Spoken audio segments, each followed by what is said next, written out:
얼굴이 반반해가지고 이런 짓을 한다고 이렇게 돌아다닌다고 하면서 그러면서 그 벤치 갖고 오라고 하다니 벤치를 그냥 이렇게 빼는 게 아니라 벤치를 그냥 이렇게 빼는 게 아니라 이렇게 해서 이렇게 돌려서 빼는 거예요. 이렇게, 네, 이렇게 돌려서 빼는 거예요. 이렇게, 네.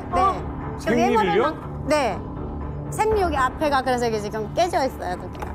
가면은 웬만한 사람들은 굉장히 엄청 견디기 힘든 곳이라는 건 좀 사실 많이 알잖아요. 근데 이제 우리 금옥 씨는 어떤 제명으로 정치보는? 그 18회 들어갈 때는 저는 너무 올인 나이니까 이제 한 돌 되기 전에 이제 제가 돌이요? 되기 전에? 그러니까 그러면 태어나자마자 부모님이 간 뭔 거죠. 큰 잘못을 하셨나요? 그러니까 저희 부모님이 잘못된 게 아니고 저희 아버지 동생 삼촌. 제 삼촌이 군사복무를 하다가 미국으로 탈출을 하려고 탈출 시도를 하다가 잡힌 거예요. 성공을 못하고. 그래서 그때 당시에는 저는 모르고 그냥 부모님 따라 이제 간 거고. 태어나서 정신 차려 보니 거기 살고 있는 거예요. 그렇죠. 어느 날 뭐 눈이 트이고 말이 트이고 하니까 이제 거의 수용소 아니고 다 그냥 이 세상이 이런 줄 알고 그냥 거기서 이끄는 대로 살았죠. 아기가 1살짜리 아이가 뭘 한다고 거길 들어가겠죠? 돌잔치를 하기 전에. 그러니까 이게 이를테면 연자제죠, 연자제. 연자제도 뭐 부모님 하면 뭐 이렇게 감시한다든가 이 정도가 아니잖아요, 지금. 북한에서 정치범인 정치적으로 취급되는 경우는 사실 그야말로 연자제가 그냥 확 개입되는 건데 북한도 나름대로 이제 판사 검사에서 재판할 때도 하다못해 공개 청사를 할 때도 나름대로 기준이 있거든요. 뭐 변호사도 있고 형식적이긴 하지만 근데 정치적인 문제 안에서는 북한이 용납이 안 된다는 거죠. 법을 초월하는 소위 그 정치범들은 법을 초월하는 정치적인 기준에 따라서 하기 때문에 지금 우리 금옥 씨 같은 경우에는 삼촌이 소위 탈북 이것 때문에 이렇게 했다는 거 아닙니까? 부디 탈북이 아니라도 체제에 반하는 행위라든가 얘기를 했을 때는 아직도 연자제는 시퍼렇게 살아있죠. 이거 어떻게 보면 북한 체제를 유지하는 핵심 수단이라고 봐요. 금옥 씨가 살던 곳 지도가 준비되어 있는데요. 지도를 함께 보면서 이 정치범 수용소의 실태에 대해서 조금 더 이야기를 나눠보겠습니다.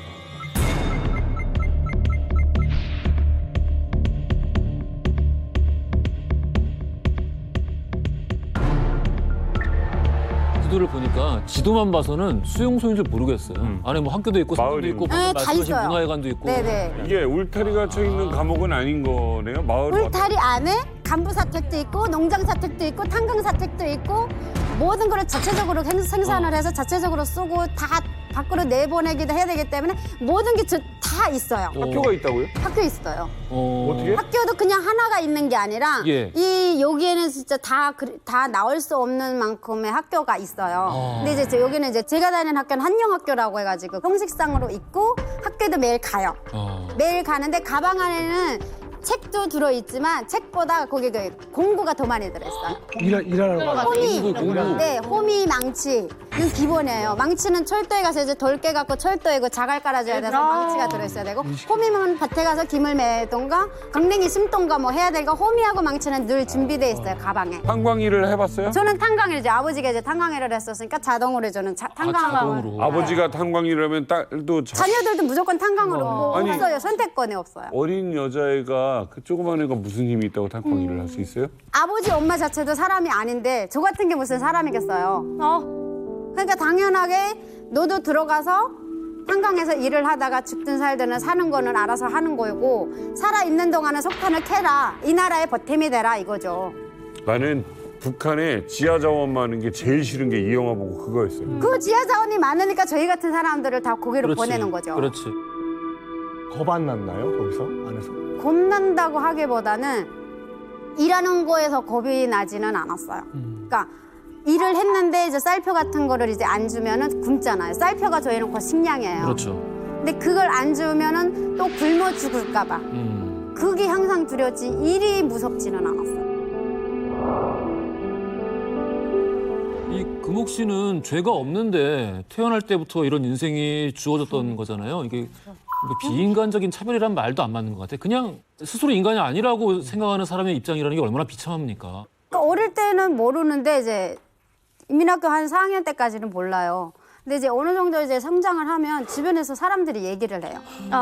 주변에서 어른들이 이제 특히 국내 어르신들께 쌈박질을 하면서라도 막 말하는데 너희들이 사람이 아니잖아. 사람이 아니니까 너네 여기 오지 않았냐. 막 이렇게 삿대질을 하면서 막 서로 싸워요. 그래서 서로 그냥 뭐 싸우다 죽는 한에서라도 끝을 보는 그런 거를 제가 경험을 했으니까. 서로가 악다구니만 남은 거예요. 그렇죠. 악만 남고 서로가 카메라예요.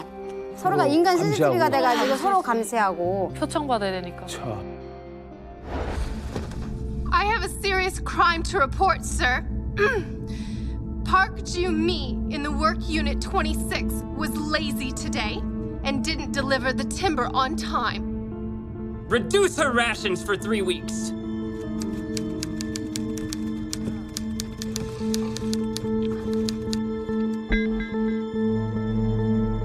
예, 부대는 어떻게 표시를 했냐면 조선인민경비대 몇몇 군부대 군부대로 돼 있습니다. 아까 저기 애니메이션에도 그렇게 나왔어요. 군부대로 나와요. 예, 그래서- 군부대로 나왔어요. 예, 그래서 그리고 이제 북한도 이제 정치범 수용소가 없다고 이야기하잖아요. 북한은 정치범 수용소는 용어 자체가 없어요. 어. 안 씁니다. 그래서 그리고 들어갔는데 저는 굉장히 많이 놀랐어요. 11호 수용소가 이제 세상에 이런 것도 있나. 그래서 딱 들어가니까 북한 영화에 남한을 비방 중상하는 영화들이 많습니다. 거지 많고. 그래서 그렇겠네. 꼼짝이. 엄마, 웃지 마. 엄마. 멍이야, 내가 갔다 올게.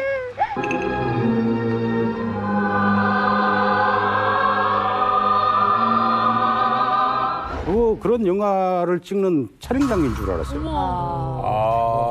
촬영장. 그 정도예요? 굉장히 많이 놀랐고, 그래서 저는 지키는 사람으로 그 수용소에 들어갔는데 무슨 생각이 딱 들어가냐면, 야, 나는 이 사회에서 죄를 짓고 살면 안 되겠다는 생각이 확 오더라고요. 저항하지 말자. 예, 몇 년 일하셨다 그랬죠 아까? 8년. 8년 동안 일하시면서 초반에 처음 여기 수감자들 봤을 때랑 네. 나중에 한참 일했을 때 수감자들 봤을 때랑 어떻게 생각에 좀 차이가 있으셨나요? 처음 입대해서 제가 3년 정도는 수용소 외곽에서 철책 근무를 썼습니다. 그때 당시만 해도 당국에서 가르치는 대로 저는 진짜 반동들이고 간첩들이고 김일성 배반하는 놈들이고 죽일 놈들이라고 했고, 그러다가 3년 뒤에 운전병으로 이제 발탁이 되면서 그때부터 정치범들을 거의 1대1로 이제 만났습니다. 그 수용소 경비대에서 2,000명이 근무를 했는데 그중에 1년에 3명을 선발을 해서 운전병으로 뽑았는데, 그 제가 했던 운전병이 되면서 뭐 했냐면 정치범들이 일하는 석탄이나 이런 거를 초소에 실어주고 농산물을 생산하는 거를 옮기고 매일과 같이 정치범 보게 되고, 그리고 이제 밖에서 잡혀 들어오는 정치범들이 있습니다. 이제 많이 실어올 때는 기차를 싣고 들어오거든요. 네, 그러면 차량이 부족해요. 그럼 저희도 나가서 이제 인수인계해서 데리고 들어오고, 너 왜 잡혀 들어왔냐 물어보면 대부분이 그래요. 집에서 잠자고 있는데 갑자기 보이보이 들이닥쳐서 차에 싣고 내려놓은 곳이 이 수용소고, 수용소 안에 들어왔더니 나는 무슨 얼굴도 모르는 누구와 무슨 할아버지가 무슨 죄를 지었는데 그 죄를 내가 갚아야 된다. 이런 이야기를 하는 거예요. 그래서 아니 우리는 나쁜 놈이라고 배웠는데 본인들이 몰라요. 아니 이건 뭐지 하고 그때부터 약간 좀 의문점이 생겼고, 네. 그때부터는 그 동종보다는 때리지 말아야 되겠다 그런 생각을 많이 했고요. 아니 이게 죄 모르고 3, 4, 5년, 6년을 거기 있는 사람들이 진짜 너무 많다는 거죠. 평생 있는 거죠. 평생이죠. 아니 안명철 씨가 이 직접 목격한 이 북한 정치범 수용소의 실상을 그림으로 이렇게 네. 그리셨다고 하는데 한번 보실까요?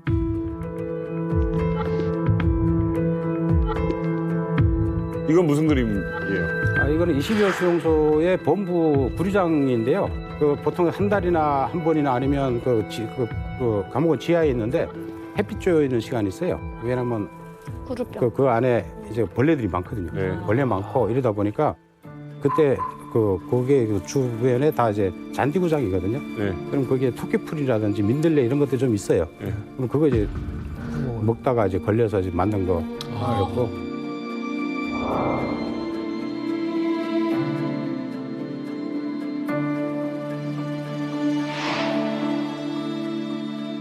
이게 굶다 보면은 결국 이제 죽는 사람도 나오는 것이고 안에서도 굶어 죽는 사람 많이 보셨죠? 금옥 씨는 이 정도는 아니었어요?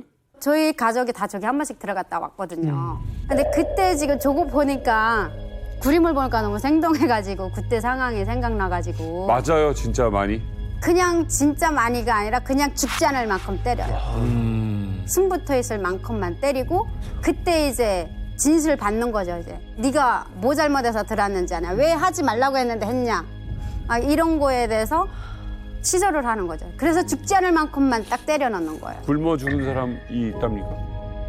굶어 죽는 거는 너무 많고요. 저희 가족도 굶어서 다 죽었어요. 에? 그게 무슨 말이에요? 그러니까 97년도에 이제 저희 아버지가 탄광일을 하다 보니까 폐가 많이 안 좋아졌었어요. 그러니까 한 2년, 3년 전에 아버지가 이제 아파서 병으로 이제 집에 누워 있었고, 그러는 가정에 이제 아버지가 일을 못 다니다 보니까 생활고가 이제 시작이 된 거죠. 그러면서 아버지가 이제 영양실조라 폐병으로 이제 같이 겸해서 이제 아버지가 돌아가셨고, 3일 뒤에 이제 저희 이제 여동생이 죽은 거예요. 무슨 병명으로?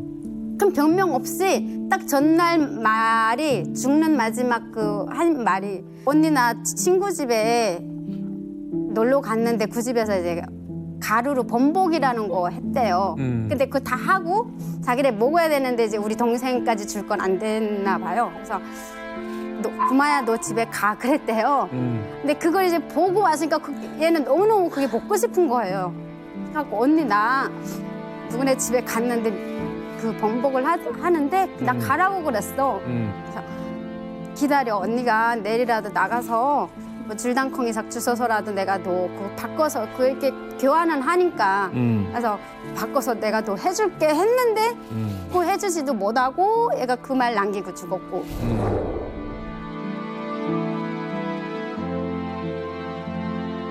그게 제일 가슴 아파요. 그 범복 하나를 못 해줘가지고.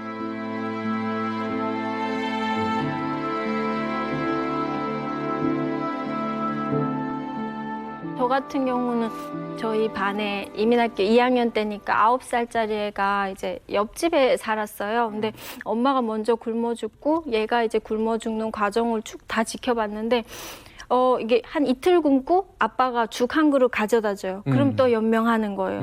또 한 3일 굶고 또 가져다 주고 이렇게 며칠 굶고 한 끼씩 먹고 하니까 애가 아사로 굶어 죽는다 이런 표현보다는 사람이 그냥 말라 죽는다라는 표현이 더 맞는 표현인 것 같아요. 걔를 봐보니까 점점 애가 여기 강대가 튀어나오고 갈비가 나오고 여름이었는데 런닝 하나 입고 마당에 나와 앉아있어요. 그럼 앉아있는 거 보면은 배는 막 이만해요.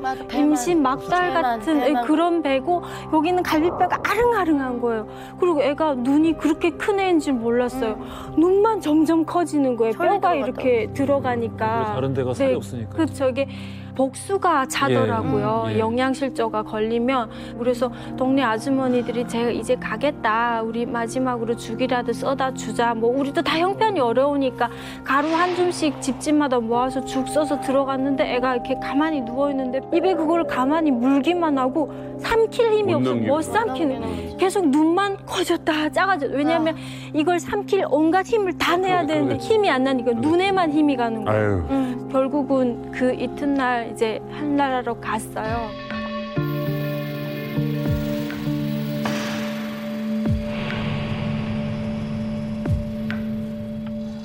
이거 어떤 그림입니까? 이거는 아까도 말씀드렸지만 이제 입대 3년이라고 이제 저희 경비대에 차출이 돼서 갔는데 갑자기 10년이 돼버렸고 그러다 보니까 경비대 군인들 중에서도 좀 멘붕이 와 있었고 그리고 저희가 사상교육 받는 것 중에 가장 중요한 게 도망가는 정치범 잡으면 조기에 대학 보내주고 그리고 입당시켜준다 하니까 군복무하기 싫으니까 이제 일부러 저희가 이제 순찰을 이제 나갑니다. 철책에 정기 철책 항상 순찰 나가는데 실탄이 다 있으니까요. 나가다가 그리고 정치범들은 무조건 5인조씩만 움직입니다.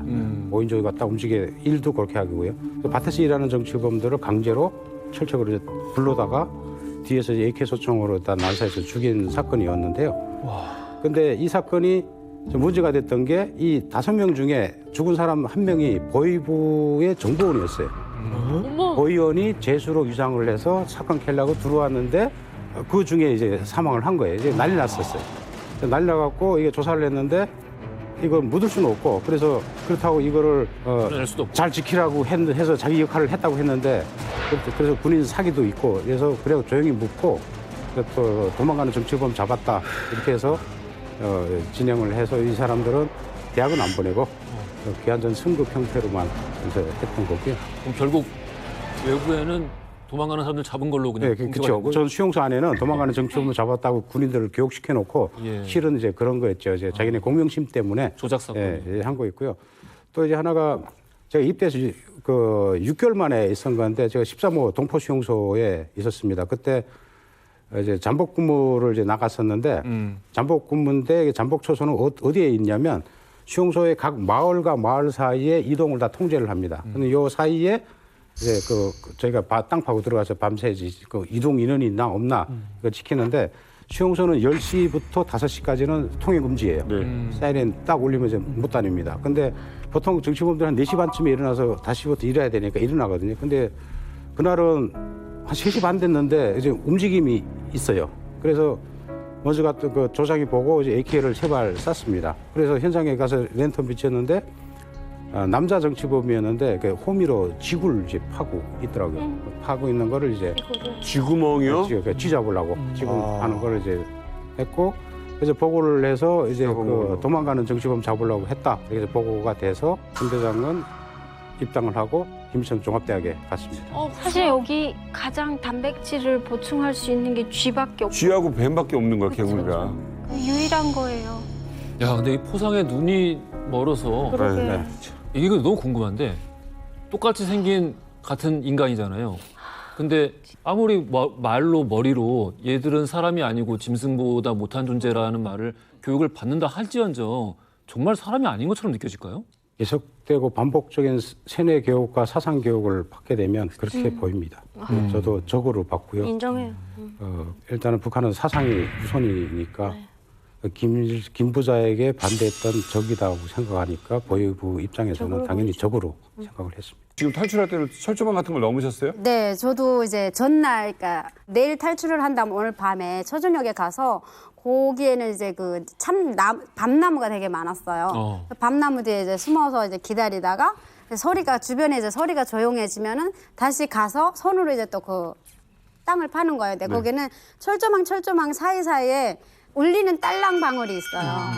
그래서 하나가 울리면 쫙 연결이 돼갖고 그 초소까지 간대요. 그래서 그 철조망을 넘으려고 밤새 거기서 왔다 갔다 하면서 그걸 땅을 판 거예요. 주변만 조용해지면은 또 나가서 이제 땅을 파고. 손으로 그걸 밤새 그렇게 해서 새벽 몇 시인지는 몰라. 그냥 날이 밝았어요.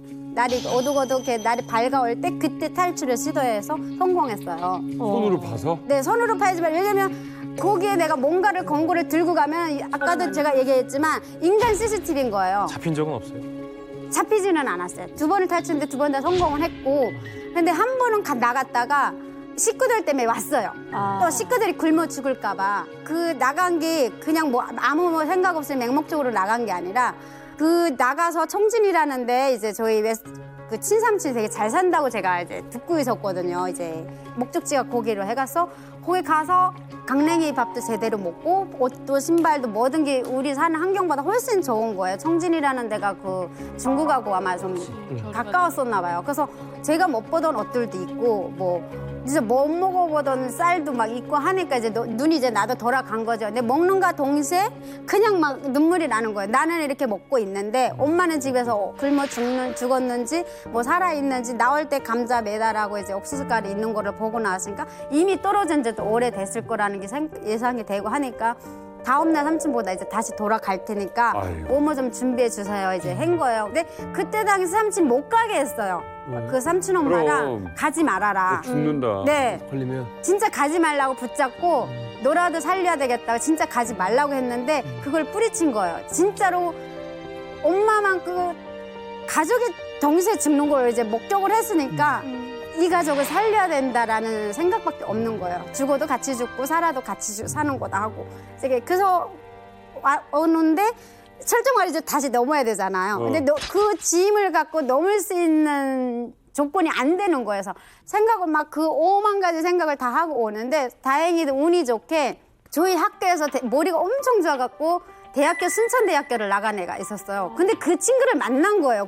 그 초소 앞에서. 그래서 그 모든 말은 다 할 수는 없으니까 야, 네 지금 통행증이 없으니까 너가 이렇게 해가지고 좀 들어가자 해서 집에 들어오는 데까지는 성공을 했어요. 했는데 엄마가 웃긴 게 오늘 들어왔는데 하루 쉬고 나는 그 다음 날에 이제 직장에 나가려고 했어요. 근데 엄마가 너무너무 이게 교과서대로 사시는 분이니까 오늘 밤에 들어갔는데 엄마가 내일 출근을 해서 얘기를 한 거예요. 우리 딸이 갔다가 왔으니까 쟤를 좀 이렇게 엄마로서는 이제 좀 하루라도 일찍 보고를 하면 딸이 덜 처벌받는다 생각을 하신 거예요. 나갔다 왔다고 얘기를 하신 거예요? 하니까 이제 요놈이 왔구만 하고서 이제 그게 확인원이 있어요. 뭐 지가 가든가 뭐 안 나든가 하면 그 확인원이 둘이서 이제 데리러 온 거예요, 저를. 그리고 이제 갔어요. 갔는데 팔을 이렇게 딱 잡아 엎어뜨려 놓고 그다음에 한 사람은 곤봉하고 한 사람은 가죽 격대를 막 때리는 거예요. 근데 어느 정도 이제 때리고 나더니 얘가 이제 얼굴이 반반해가지고 이런 짓을 한다고 이렇게 돌아다닌다고 하면서 그러면서 그 벤치 갖고 오라고 하더니 벤치를 그냥 이렇게 빼는 게 아니라 이렇게 해서 이렇게 돌려서 빼는 거예요. 이를요? 네, 이렇게 돌려서 빼는 거예요. 이를요? 네. 생리를요? 네. 생리 여기 앞에가 그래서 이게 지금 깨져 있어요, 여기가. 그렇게 해서 정신을 잃은 상태에서 이제 일어나 보니까 집이 없고 이제 거기에서 이제 엄마랑 언니가 이제 펑펑 울고 있는 거죠. 나중에 다시 탈출을 하게 된 거네. 그래서 다시는 이제 이렇게는 안 살겠다 하고 탈출을 했죠. 아니 이 정치범 수용소의 이 인권 유린에 대해서 좀 우리가 목소리를 내서 좀 영향을 줄 수는 없는 건가요? 김정은 이후에 북한의 인권 문제가 과거보다 약간 좀 변화된 게 있어요. 첫 번째가 김정은은 스위스에서 살다 보니까 국제사회의 묵가 무섭다는 걸 알고 있어요. 그래서 2012년도에 그 여독에 있는 혁명화 구역을 완전히 없애버렸습니다. 그리고 제가 근무했던 22호 수용소를 완전히 해체했어요. 북한이 겉으로는 안 그러는 척하더라도 내부로는 굉장히 많이 국제사회 대응 반응에 굉장히 예민하게 반응하고 있다. 제일 두려워하는 것 같아요, 이번님. 말씀하신 대로 어떻게 겉으로 보면 안 움직이는 것 같아도 이걸 비밀리에 감춘다라는 건 이들이 뭘 두려워하는 거냐면 외부의 시선을 두려워한다라는 거예요. 그래서 이것을 자꾸 외부에 알릴 필요가 있고 특히 인권 문제는 좌우가 없거든요. 그냥 인간이잖아요. 네. 그렇기 때문에 같이 우리가 목소리를 좀 내야 된다고 생각을 하고 두 가지 편향이 있는 것 같아요. 한쪽에서는 북한과 외교 관계를 고려를 해야 되기 때문에 우리가 여기서 빠져야 된다고 하는데 그건 아니거든요. 왜냐하면 외교보다 인권이 더 상위하겠라는 거고 또 다른 한편에서는 이게 사실 인권에 별로 관심 없는 사람들이 남한 인권에 대해서는 그렇게 무심했던 사람들이 북한 인권만 또 떠들거든요. 이건 사실은 인권을 빙자해가지고 반복 또 선동을 하거든요. 이런 편향만 없어진다고 한다면 모든 사람들이 여기에 동의할 거고요. 이 길로 가야 된다고 믿습니다.